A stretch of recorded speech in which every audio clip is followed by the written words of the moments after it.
a empezar la sesión correspondiente al mes de julio de 2025 de Bone con Español, un programa que pertenece al programa global de ECO, que tiene programas en todo el mundo de todas las áreas de la medicina.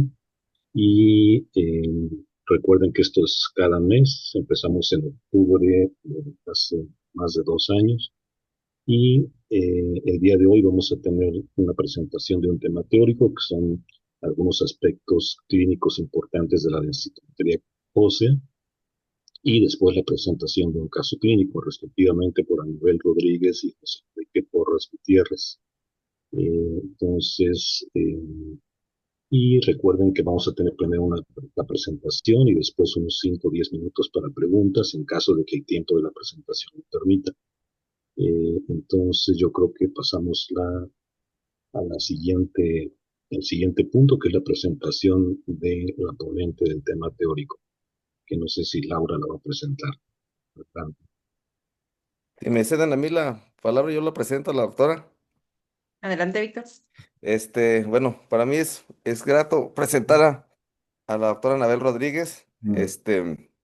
Ella hizo medicina interna en el Hospital Universitario de la ciudad de Monterrey, Nuevo León. También hizo endocrinología pediátrica en el Hospital Kynes en la Universidad de Toronto. Hizo endocrinología en Monterrey y estuvo haciendo el curso de alta especialidad en el Instituto Nacional de Nutrición, Salvador Subirán. Actualmente ella labora en el Hospital La Clínica Nova en la ciudad de Monterrey. Ha participado en muchos foros en el curso internacional de la Sociedad Mexicana de Nutrición y Endocrinología y es miembro activa del grupo de trabajo de metabolismo mineral. Adelante, Anabel. Hola, ¿qué tal? Buenas noches. Am, Vamos a compartir.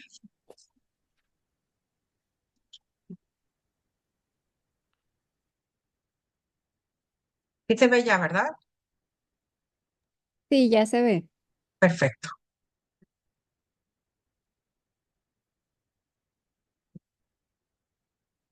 Permítanme tantito.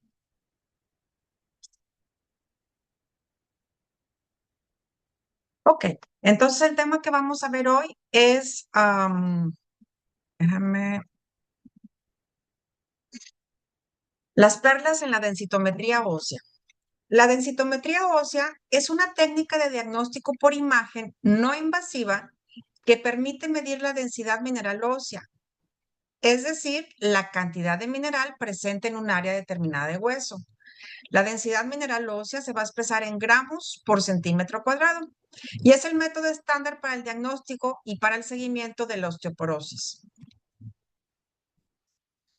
Es muy importante, antes de entrar antes de entrar en los detalles de cómo se interpreta la densitometría, es muy importante realizarla adecuadamente y para esto un paso primordial es el posicionamiento del paciente.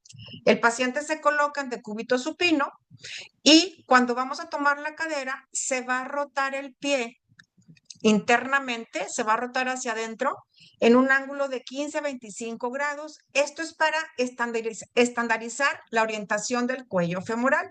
Si no hiciéramos esto, pues sería no podríamos saber, estaríamos siempre midiendo diferentes cosas. Entonces, esta posición nos va a alinear el cuello femoral y va a exponer las estructuras que queremos exponer, como es la cabeza femoral, el cuello, los trocánteres mayor y menor, y la porción proximal de la diáfisis. Esto para una evaluación adecuada.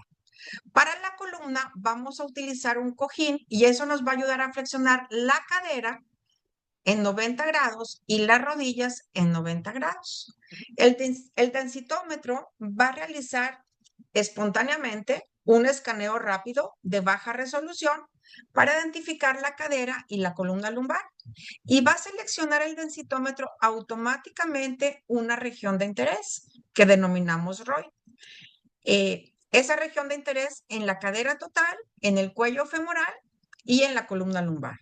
El operador puede ajustar ese ROI manualmente si fuera necesario.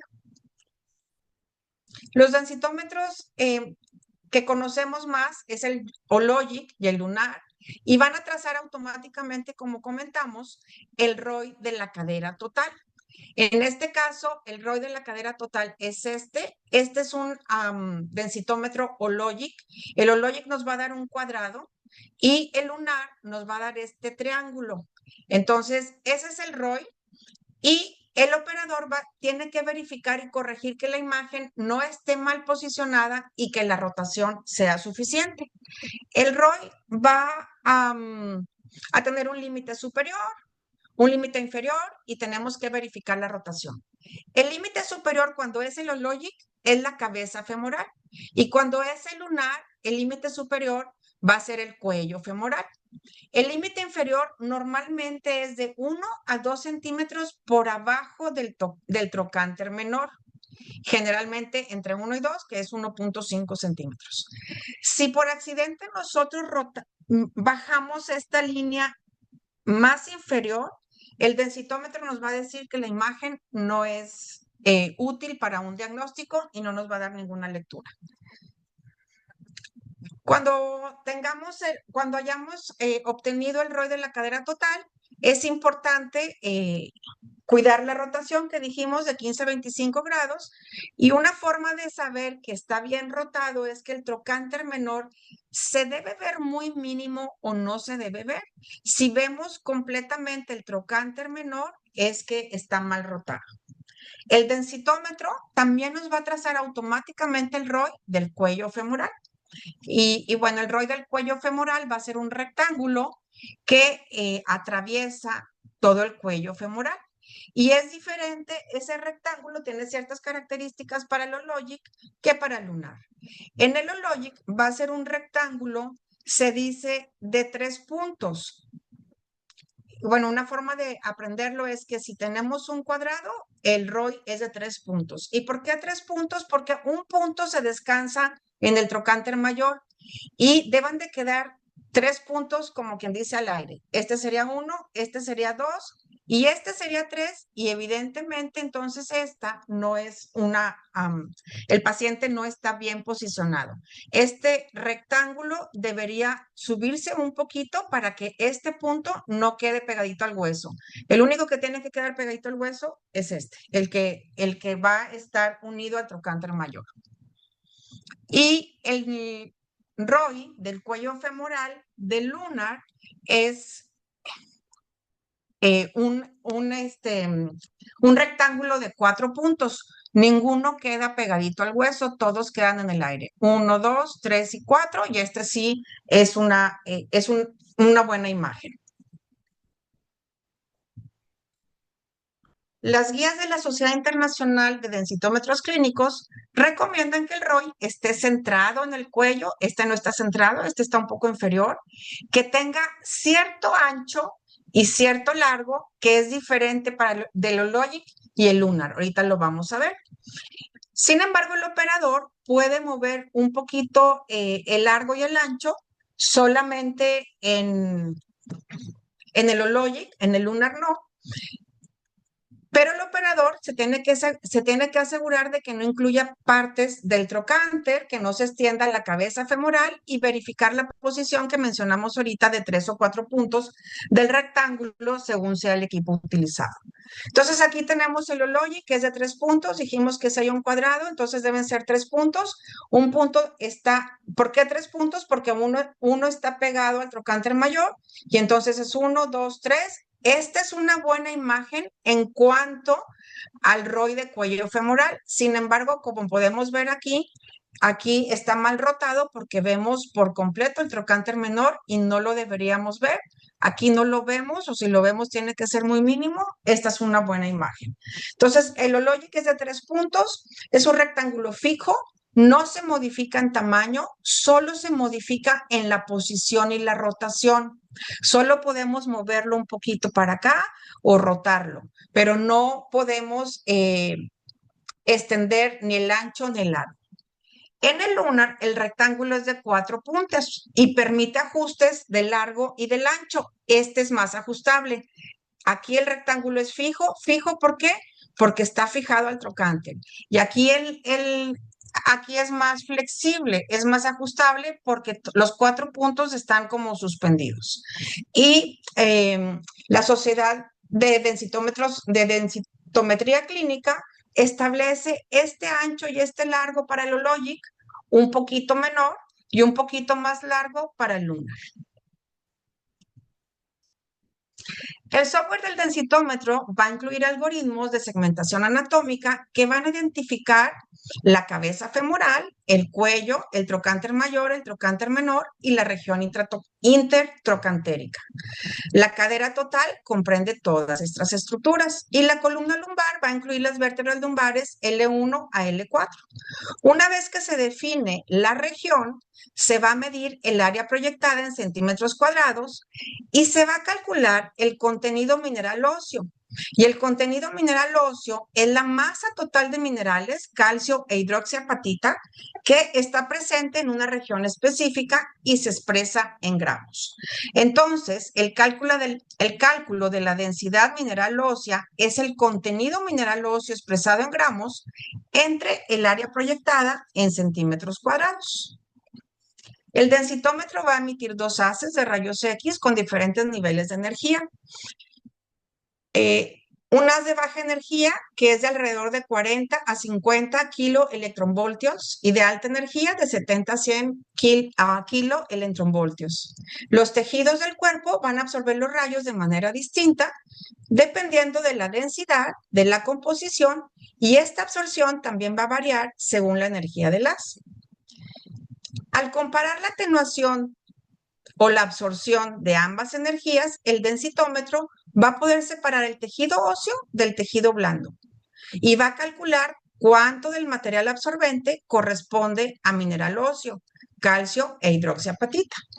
El software va a utilizar algoritmos matemáticos de deconvolución energética para deducir cuánta absorción fue por tejido blando y cuánta por hueso. Y nuevamente se va a calcular cuántos gramos de minerales óseos hay en una región y se da un valor de contenido mineral óseo en cada píxel de la imagen. Como cultura general, convolución en física y matemáticas implica la combinación de señales o efectos, y deconvolución, el proceso inverso. Trata de separar una señal compuesta en sus componentes originales. Ahora sí vamos a pasar a la parte un poquito más clínica. La osteoporosis es el trastorno esquelético en el que hay una fuerza ósea disminuida que conlleva un mayor riesgo de fractura en el contexto de un trauma mínimo, un trauma leve, como una caída desde la propia altura. A medida que disminuye el T-score, el riesgo relativo de fractura va a aumentar. El T-score es el medio para identificar los individuos que tienen mayor riesgo de fractura y nos ofrece un punto de corte que permite el diagnóstico de osteoporosis. Otras formas para identificar las personas con alto riesgo de fractura, pues por clínica son las fracturas que ya se fracturaron con traumas leves. Y también tenemos el uso de algoritmos de riesgo de fractura como es el FREX. Desde 1994 la OMS establece la definición de osteoporosis y la definición de osteoporosis es un T-score en mujeres posmenopáusicas, es un T-score menor a menos 2.5 desviaciones estándar. El normal va de menos 1 hasta 1, osteopenia de menos 1.1 hasta menos 2.4 y osteoporosis severa es cuando tenemos osteoporosis por definición de T-score más la presencia de fracturas. ¿Cuándo vamos a solicitar una densitometría? La densitometría se va a recomendar en hombres y mujeres según la edad y los factores de riesgo.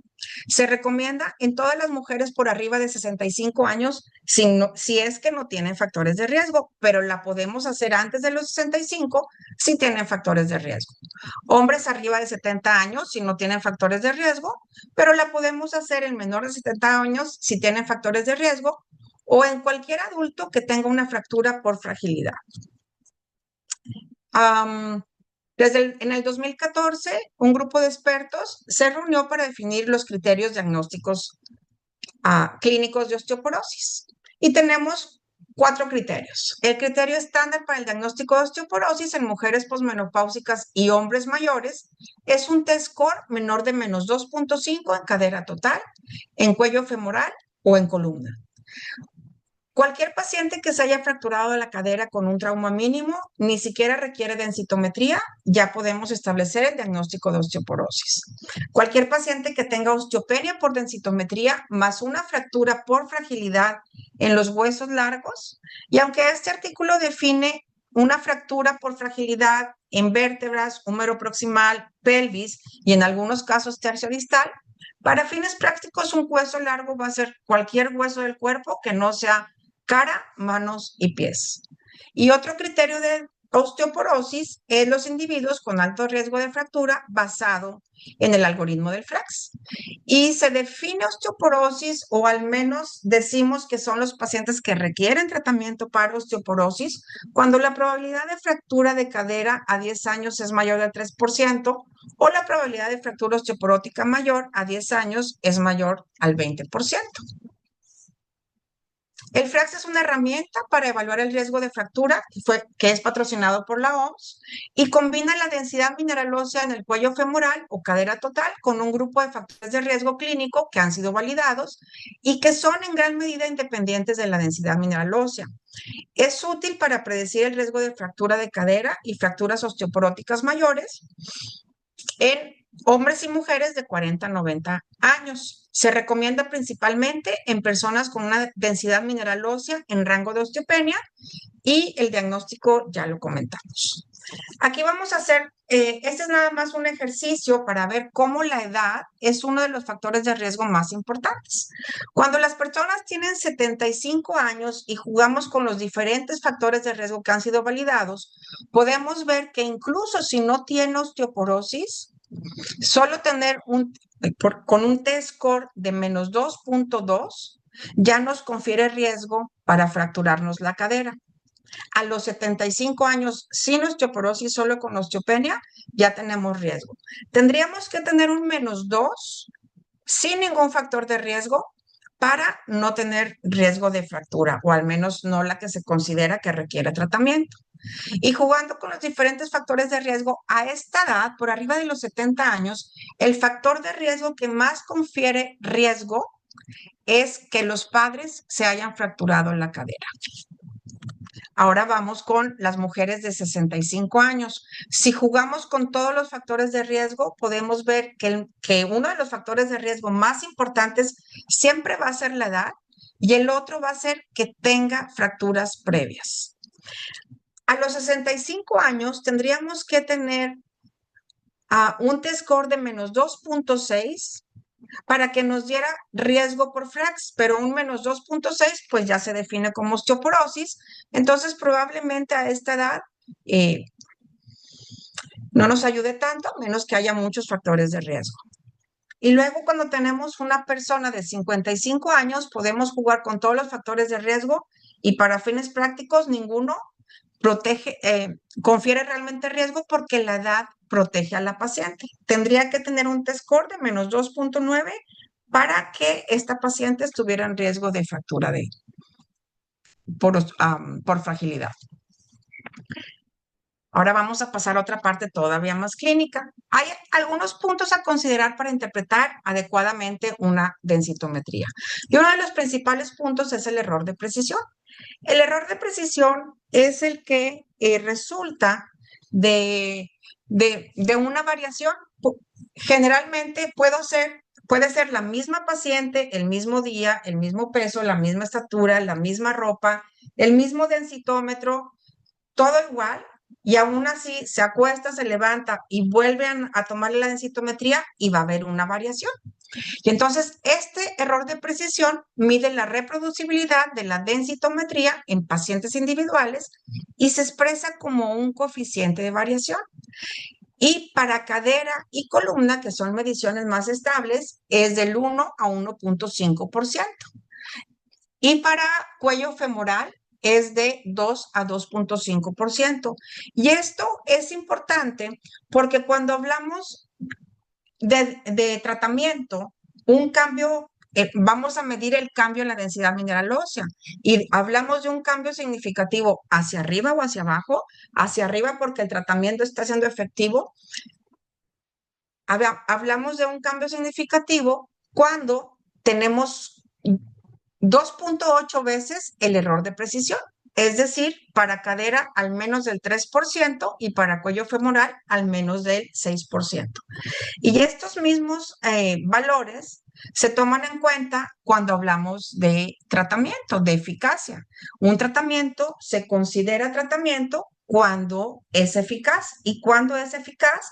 Cuando produce un cambio significativo. Esto es un aumento del 3% en la densidad mineral ósea de cadera y de columna o al menos 6% en el cuello femoral. También es importante cuando la densidad mineral ósea va disminuyendo. Se habla de una disminución significativa cuando disminuye un 3% o un 6%. A la inversa también se aplica. Ahora, la densidad mineral ósea, dijimos, es una división del contenido mineral óseo entre el área. Entonces, la densidad mineral ósea va a variar directamente con el contenido mineral óseo. A mayor contenido mineral óseo, pues mayor densidad mineral ósea. Y va a variar indirectamente con el área. Entonces, a mayor área, menor densidad mineral ósea, siempre y cuando se mantenga el mismo contenido mineral óseo. Si aumento el área, pero aumento el contenido mineral óseo, pues entonces ya no aplica. Si el área es constante, la densidad mineral ósea va a variar en función del contenido mineral óseo. Si el área cambia, el contenido mineral óseo pudiera no tener el mismo efecto. Y esto es así en general cuando hablamos de cadera y de cuello femoral. También en vértebras, pero en vértebras también entra otro factor. Y otro factor es que, por ejemplo, esto representaría una vértebra pequeña y esto representaría una vértebra más grande. Y entonces, esta vértebra pequeña puede ser L1 y esta vértebra más grande puede ser L5. Y eso es importante de saber, que L2 es de mayor tamaño que L1 y L3 de mayor tamaño que L2 y así sucesivamente.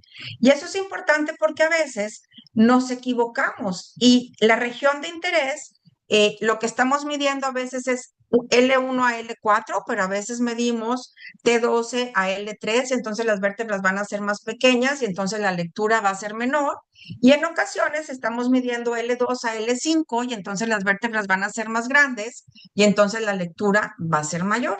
Y esto es por lo siguiente, cada uno de estos cuadritos vale 1. Entonces mi contenido mineral aquí es 8 y mi contenido mineral aquí es 27. Y como la densidad mineral ósea es una medición areal, entonces este es mi contenido mineral óseo y luego lo voy a dividir entre el área y mi área lado por lado es 4 y acá es 3 por 3, es 9. Entonces mi densidad mineral ósea cuando yo divido 8 entre 4 me va a dar 2. Voy a tener 2 gramos por centímetro cuadrado. Y aquí voy a tener 27 entre mi área, que es 9, me va a dar 3. Entonces, en una densitometría, que es donde obtenemos nada más 2 lados, puedo tener un sesgo. Las vértebras más grandes me van a dar mayor densidad mineral ósea. 3 es mayor que 2. Y eso se corrige cuando yo saco una densidad volumétrica. Porque aquí voy a dividir el contenido mineral óseo entre el volumen, que es 8, y me va a dar 1. Y el contenido mineral óseo entre el volumen, que es 27, y me va a dar 1. Y entonces cuando yo tengo una densitometría por TAC, por ejemplo, se corrige ese sesgo y entonces cuando tengo una densidad volumétrica, digamos que la medición es más confiable. Sin embargo, en la práctica clínica no ha demostrado la densitometría por TAC ser superior que la densitometría por DEXA. Pero es importante conocer esto nada más para poderlo aplicar en la clínica. Y en la clínica ya podemos ver un poquito mejor. En ocasiones, por ejemplo, lo que tenemos que hacer es identificar la última costilla y entonces este es L1, L2, L3, L4 y L5 queda, digamos que en esta ocasión L5 se dice que está sacralizado. La L5 está dentro del sacro. L5 se sacralizó, pero en ocasiones tenemos lo contrario. Tenemos que la porción más superior del sacro se eleva y hace parecer que es una vértebra. Y entonces a veces el operador va a tomar malas mediciones. Aquí podría ser L1, L2, L3, L1, L4, pero si después me confundo y tomo esta como L1, entonces estas vértebras son más pequeñas y me va a dar una lectura menor. Y si en la siguiente ocasión otro operador toma la densitometría, lo va a marcar de aquí hacia acá y me va a dar una lectura mayor. Entonces, es importante ese concepto. Es importante conocer que en ocasiones, generalmente son 12 costillas, pero en ocasiones tenemos 13 costillas. Generalmente son 5 vértebras lumbares, pero en ocasiones tenemos 6 vértebras lumbares. En ocasiones tenemos un sacro que se lumbariza y en ocasiones tenemos una L5 que se sacraliza. Y todo eso nos puede, son variantes anatómicas que nos pueden llevar a cometer errores en la lectura de la densidad mineral ósea. Entonces, ahora sí vamos a ver ejemplos. Esta densitometría, algo que yo hago generalmente es me voy a ver al área y el área siempre tiene que ser esta mayor que esta mayor que esta mayor que esta. Y aquí veo que el área disminuyó. Entonces, aquí sí es mayor, esta no es mayor. Y entonces inmediatamente me tengo que ir a ver el contenido mineral óseo. Porque si mi área baja, puede ser que bajó simplemente porque estoy midiendo mal la vértebra. Y si estoy midiendo mal la vértebra, si estoy tomando un área realmente menor porque puse mal mis líneas, entonces mi contenido mineral óseo también va a bajar. Pero si mi área baja y mi contenido mineral sube, quiere decir que esa vértebra está aplastada y ahí tengo que tomar una radiografía lateral de columna lumbar para descartar una fractura. En este caso bajó el área, pero no aumentó el contenido mineral óseo, entonces simplemente aquí va esta línea y esa me parece que está bien puesta, pero esta línea realmente debe ir un poquito más abajo y entonces esta vértebra, digamos que tiene menor área porque pusieron mal estas líneas. Pero no, ese no es el tema principal. El tema principal es que esta parece ser la última costilla, entonces este es L1, este es L2, este es L3, este es L4, este es L5, y aquí lo que les mencionaba, tenemos un sacro lumbarizado, un sacro que esta porción del sacro parece una vértebra y entonces el técnico se equivoca y piensa que esta es L5 y entonces aquí marca L4, L3, L2, L1, pero este es L1 porque aquí está la última costilla. Lo que pasa es que tenemos un sacro lumbarizado. Vamos a la siguiente y en la siguiente, ¿qué tenemos? Pues tenemos L1, L2, L3, L4, L5, L6 y acá está el sacro. Entonces aquí parece que hay 6 vértebras, que en esta ocasión no hubo problema porque L1 sí es L1 y L4 sí es L4, pero en ocasiones se equivocan y empiezan, dicen este es L5, entonces este es L4. Entonces por eso es importante siempre ver las imágenes. Entonces vamos a seguir repasando y entonces vamos a ver aquí, esta área sí es mayor que esta, pero esta es menor y mi contenido mineral óseo sí aumentó. Y por haber aumentado el contenido mineral óseo, dijimos entonces que tenemos que descartar una fractura. Pareciera que este paciente tiene una fractura en el L3 y estoy obligada a hacerle una radiografía lateral. Ahora vamos con más casos. El caso 1 es una mujer de 80 años con dolor lumbar crónico, sufre caída de su propia altura y se fractura la cadera izquierda y 2 vértebras. Se inicia en alendronato. La columna lumbar tiene un T-score de menos 2.9 y la cadera tiene un T-score de una osteoporosis bastante avanzada, menos 4.2. ¿Por qué la discrepancia en esta misma paciente? Cuando yo tengo en cadera un menos 4.2, realmente yo esperaría un valor muy similar en columna, porque columna tiene hueso trabecular y es el hueso que se empieza a afectar inicialmente. Siempre voy a tener la osteoporosis. En la mujer posmenopáusica primero la voy a ver en las vértebras porque el hueso trabecular es el que tiene el aceleramiento en la resorción ósea. En el recambio óseo acelerado es principalmente en el hueso trabecular y y también en el hueso cortical, pero principalmente en el trabecular. Entonces, primero voy a ver que se afectan las vértebras, luego voy a ver que se afecta el cuello femoral, porque también predomina el hueso trabecular ahí, y al final la cortical. Entonces, si yo en esta paciente tengo en cadera que tiene hueso cortical el menos 4.2, pues yo esperaría al menos igual, y si no, peor en columna lumbar, y sin embargo aquí está mejor. Entonces, ¿por qué la discrepancia? Y bueno, la discrepancia es porque esta paciente aquí, vamos a ver,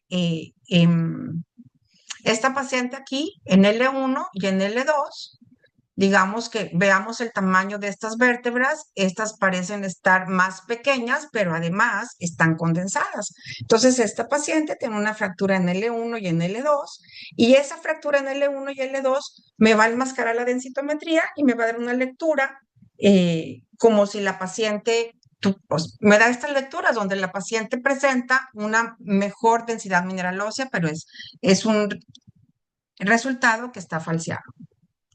Entonces, caso número 2, la densidad mineral ósea de cadera disminuyó 15% en la segunda densitometría. Sus densitometrías previas mostraban estabilidad y la paciente estaba a tratamiento. Entonces, esta es la densitometría vieja, esta es la nueva. Entonces, ¿qué pasó aquí? ¿Por qué disminuyó? ¿Es una falla de tratamiento o se agregó comorbilidad que me está dando un aceleramiento en la osteoporosis, o es un error de técnica? Y la respuesta, pues, es que es un error de técnica. Dijimos que el lunar nos va a dar un triángulo, y para empezar, entonces vamos a tener un ROI de 4 puntos, y aquí pues no es un ROI de 4 puntos, es un ROI de 3 puntos, porque el punto número 4 sí está pegadito al hueso. Entonces, para empezar, no está bien colocado el ROI, ni en esta tampoco. Pero además, aquí hay una rotación, una mala rotación, porque estamos viendo el trocánter menor. Entonces, aquí lo que sucedió es que es un error de técnica y hay que repetir la imagen. Caso número 3, la densidad mineral ósea lumbar aumentó, pero la densidad mineral ósea en cadera disminuyó 10%. Recibió estrógenos por 5 años, pero los marcadores de resorción ósea estaban altos. Entonces tenemos que la densidad ósea en cadera disminuyó y que los marcadores estaban altos, lo cual es compatible con esta disminución. Y esto sugería que la terapia no era eficaz y que esperábamos la disminución en la densidad mineral ósea. Sin embargo, tenemos el aumento en la densidad mineral ósea. ¿Por qué aumentó? Por lo mismo que ya comentamos. Las vértebras más superiores son más chiquitas y las más inferiores son más grandes. Y aquí medimos, probablemente esta sí es L1, de L1 a L4, pero aquí realmente probablemente esto nos metió ruido, y que esta sí puede ser una 12ª costilla o también pudiera ser una apófisis transversa, pero se ve muy inclinada, pareciera ser sí una costilla. Y entonces, si es una costilla, aquí está mal medido y estamos midiendo T12 a L3, y acá sí estamos midiendo L1 a L4. Y como estamos midiendo L1 a L4 y estas vértebras son más grandes, pues nos va a dar una mejor lectura. Por eso aumentó la densidad mineral ósea en la columna lumbar. Pero era un error de técnica. Realmente aquí tenemos que hacer caso de la disminución en cadera, que además podíamos corroborar con los marcadores de resorción ósea. El caso 4 es una mujer de 80 años con dolor por artritis, una densitometría lumbar con un T-score de +1, en cadera derecha menos 2.7 y en cadera izquierda de menos 1.9. Entonces aquí hay una osteopenia, aquí osteoporosis y aquí normal. Entonces, ¿a cuál le vamos a hacer caso? ¿A la cadera o a la columna? ¿Cuál nos va a reflejar con mayor precisión el riesgo de fractura? Y aquí definitivamente la respuesta es cadera. Cadera es más confiable porque columna tiene muchos cambios de osteoartrosis degenerativa que lo vamos a ver normalmente como zonas más hiperdensas. Y eso nos va a falsear y nos va a dar un falso resultado normal. o una mejor lectura. A veces no es normal, a veces sí cae en el rango de osteoporosis, a veces cae en el rango de osteopenia, a veces normal y a veces en osteoporosis, pero una osteoporosis más leve que en los sitios donde no hay osteoartrosis degenerativa. El caso 5 es una mujer posmenopáusica con densitometría en 2006 y otra en el 2008. Y aquí les puse, encuentra las 5 diferencias. Aquí vemos un test score total de -1 y acá de -2.3. Acá en cuello femoral de -0.8 y acá en -2.4. Entonces, ¿qué fue lo que pasó aquí? Esta paciente, digamos que está progresando, requiere tratamiento porque está avanzando muy rápido, requiere una evaluación para descartar una causa secundaria que nos haya hecho progresar tan rápido la densidad mineral ósea o cuál es el problema. Y el problema, pues lo podemos ver nuevamente. Dijimos que el Ologic va a ser un ROI de 3 puntos y aquí nada más tenemos 2. Este está correctamente colocado, este no. Este ROI debería moverse un poquito hacia acá, sin despegar este punto del trocánter mayor. Y aquí casi no vemos el trocánter menor, entonces sí está bien rotado, pero no está bien colocado el ROI. Y acá tampoco está bien colocado el ROI, porque solamente tenemos 2 puntos al aire, y está muy mal rotado porque estamos viendo el trocánter menor. Entonces aquí la verdad es que ni este es valorable, ni este es valorable, pero ¿qué pasó aquí? Que esta rotación me va a aumentar el área. Veamos el área aquí de 32 y el área acá de 36. ¿Por qué? Pues porque aquí estoy marcando esta área y aquí voy a marcar el área hasta acá. Y aquí voy a marcar el área derechita. Entonces, esta rotación me va a aumentar el área. Y al aumentar el área, ¿qué dijimos? Si aumenta el área y no aumenta el contenido mineral óseo, pues me va a dar una peor lectura. El caso 6 es un hombre de 75 años con cifosis dorsal, por lo que se sospecha osteoporosis. Tiene diabetes, tiene osteoartritis y tiene estenosis espinal tratada con cirugía. Las causas de la densidad mineral ósea reportada, ¿cuál sería? Pues este paciente tiene una historia de cirugía por estenosis espinal y aquí podemos ver los cambios postquirúrgicos. Y estos cambios postquirúrgicos nos van a dar cambios igual de osteoartrosis degenerativa y nos va a dar una mayor densidad mineral ósea, tan mayor hasta 6.1, en total 5.12, 6.1 en L3, 12 más 12 en L4. Entonces, esta densitometría ni siquiera es valorable y no debemos de pedir densitometría de columna. Tenemos que pedir entonces de cadera, de cuello femoral y probablemente de tercio distal. Esta es una mujer de 82 años con dolor lumbar y antecedentes de fracturas vertebrales dorsales y enfermedad de Payet ósea. Usó terapia de reemplazo hormonal de los 40 a los 60 años. Su densidad mineral ósea no reporta osteoporosis, como podemos ver aquí, y su test score en columna es de -1.7. ¿Es valorable esta densitometría? Normalmente requerimos 2 vértebras para hacer el diagnóstico y si nada más damos el test score podríamos decir -2.9, -3.5, si tiene osteoporosis, pero luego vemos la imagen y el -2.9 ni siquiera está leyendo bien. Aquí se comió pues un buen pedazo de la vértebra. Entonces, esta no es valorable. Esta no es valorable. ¿Por qué esta no es valorable? Porque tiene Payet y estos cambios son los cambios por el Payet. En L3 también tiene un poquito de cambios y L4, pues pudiéramos pensar que sí tiene osteoporosis, pero la verdad, por una vértebra no podemos asegurar el diagnóstico. Este caso me pareció muy bonito. Es un hombre de 79 años con dolor lumbar y radiografías que evidenciaron fracturas. La densitometría reportó un test score normal. El paciente ya tiene fracturas por fragilidad, porque las fracturas vertebrales se consideran, las fracturas morfométricas se consideran fracturas por fragilidad. Entonces, el paciente ya tiene fracturas. Y sin embargo, la densitometría está normal. Su historia clínica no concuerda con el reporte de la densitometría. ¿Qué observamos en la densitometría? Y lo que observamos aquí es una opacidad longitudinal que atraviesa L1, L2, L3, L4, y cuando hacemos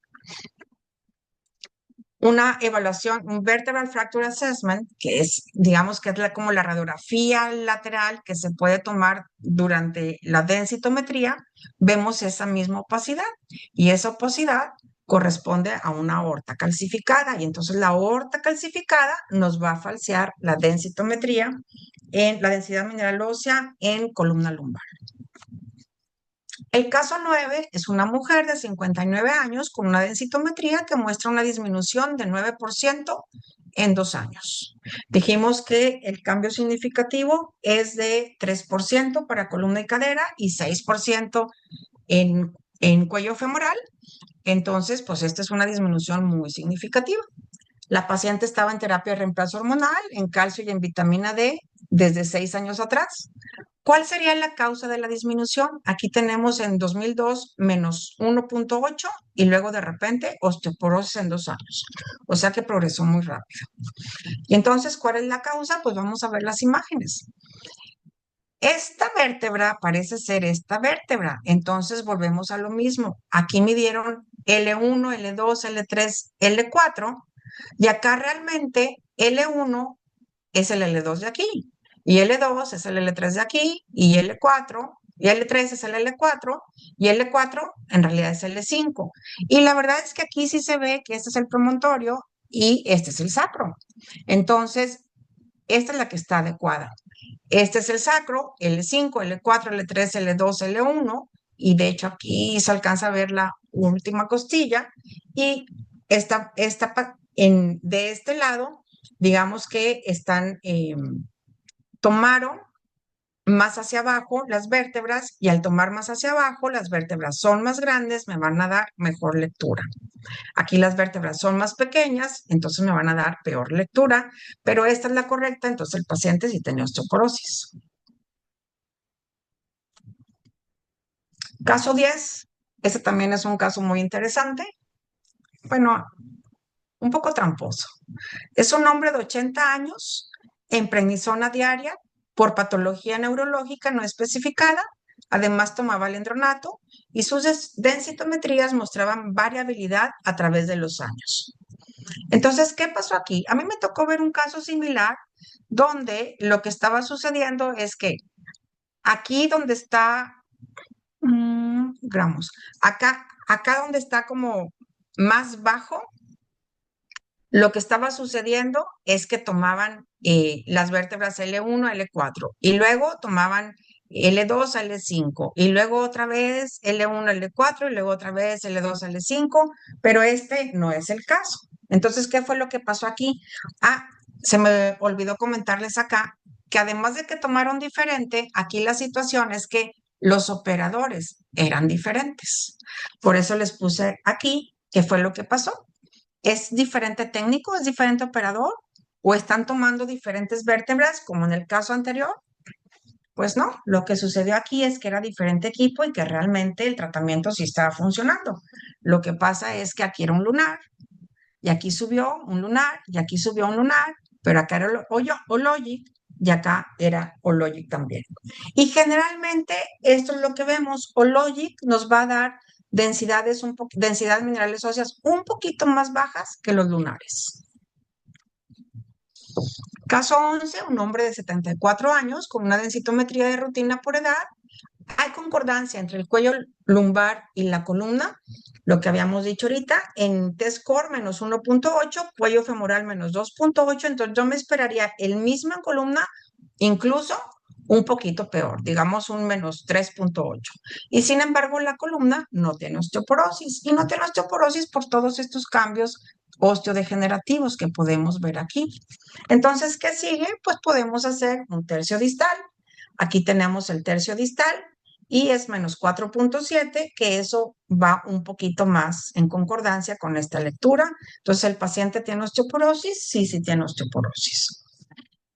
Entonces, esos fueron algunos ejemplos de cómo es muy importante ver las imágenes porque, bueno, algunas especialidades solo ven el semáforo verde, amarillo, rojo, y entonces hacen el diagnóstico de osteoporosis si está en rojo, de osteopenia si está en amarillo o normal si está en verde. Algunas otras especialidades vemos el test score, pero casi nadie ve las imágenes. Y con estos casos podemos ver cómo ver las imágenes es muy importante. ¿Cuáles son las causas de artefactos que van a resultar en errores? Bueno, va a haber sobreestimación de la densidad mineral ósea cuando hay una degeneración espinal con hiperostosis, cuando hay fracturas vertebrales porque se condensa la vértebra, cuando hay calcificaciones, como vimos en el caso, calcificaciones en la aorta o en los ganglios linfáticos, cuando el paciente trae monedas, clips o anillos en el ombligo, cuando el paciente se deja la cartera o los botones de la camisa, que a veces son metálicos, cuando hay metástasis escleróticas, como en el cáncer de próstata, hemangiomas vertebrales, cuando hay espondilitis anquilosante, y es por lo mismo, porque causa una osteoartritis degenerativa, o exposición a medicamentos que contengan estroncio. ¿Y qué nos va a dar una infraestimación de la densitometría? Que el paciente haya sido sometido a laminectomías, metástasis líticas o los medios de contraste, y estos a mí siempre se me olvidan. Cuando usamos un medio de contraste con bario en intestino, hay que esperar un mes para hacer la densitometría. Y cuando usamos radionúclidos como tecnesio 99, hay que esperar 48 horas. Si se sospecha artefacto, hay que evaluar la tendencia en cada vértebra y requerimos al menos 2 vértebras no afectadas para evaluar la densidad mineral ósea si necesitamos excluir algunas vértebras. Entonces, esta densitometría es valorable. A veces vemos este tipo de densitometrías. Acá está la última costilla. Entonces, este es L1. Y ni siquiera empezaron en L2. Empezaron entre la mitad de L2 y la mitad de L3. Y la mitad de L3 y la mitad de L4. Entonces, esta densitometría no es para nada valorable. Entonces, no tiene ningún sentido ver el T-score ni tampoco ver el semáforo. Tenemos que ver la imagen y si no es valorable, tenemos que regresar al paciente a que se repita la densitometría y pues poner una nota para que pongan más atención en ese sentido. Y por último, vamos a comentar nuevamente el error de precisión porque lo vamos a aplicar al tratamiento. Entonces dijimos, un medicamento para osteoporosis, para que se considere medicamento, tiene que producir un cambio significativo y al menos tiene que aumentar la densidad mineral ósea un 3% en cadera y en columna o 6% en cuello femoral. Por ejemplo, dar vitamina D a los pacientes va a aumentar la densidad mineral ósea un 1%, pero un 1% cae dentro del error de precisión. Entonces, la vitamina D no se considera un tratamiento. Es un suplemento, sí, pero no se considera un tratamiento. Dar calcio me va a aumentar la densidad mineral ósea un 0.8% y tampoco es un tratamiento y tampoco se debe dar calcio a todos los pacientes con osteoporosis. Todos sí requieren del calcio y podemos estimar si lo requieren midiendo el calcio en la orina de 24 horas. Y entonces, esta es una tablita de los medicamentos que tenemos para osteoporosis y podemos ver que la mayoría de ellos, incluso, bueno, en el estudio MORE, el raloxifeno nada más aumentó en 2.1% para cadera. Pero todos aumentan, para 2.6% para vértebras. Pero es el único que no alcanzó el 3%. Todos los demás rebasan el 3% y por eso se consideran tratamientos. Raloxifeno, de hecho, también se considera tratamiento, pero en el MOR nada más aumentó un 2.6% a 3 años en vértebras. En cadera, la verdad es que la mayoría no alcanza. Bueno, en cadera sí alcanzan su 3%, pero en cuello femoral, por ejemplo, este es un cuello femoral, raloxifeno no, 1.6 raloxifeno para cuello femoral, pues no nos da el 6%, alendronato nos da en cuello femoral un 4.1%, no nos da el 6%, soledronato 5%, no nos da el 6%, teriparatide no nos da el 6% y romosozumab, pues tampoco nos da el 6%. Pero sí nos da el 6%, sí nos da el porcentaje. Sí aumenta cadera, romosozumab, denosumab y soledronato. Y bueno, los diferentes medicamentos, que bueno, esto no tiene nada que ver con el tema, pero incluí estas tablitas, los diferentes medicamentos y su grado de protección de fracturas vertebrales y de fracturas de cadera. Y eso sería todo.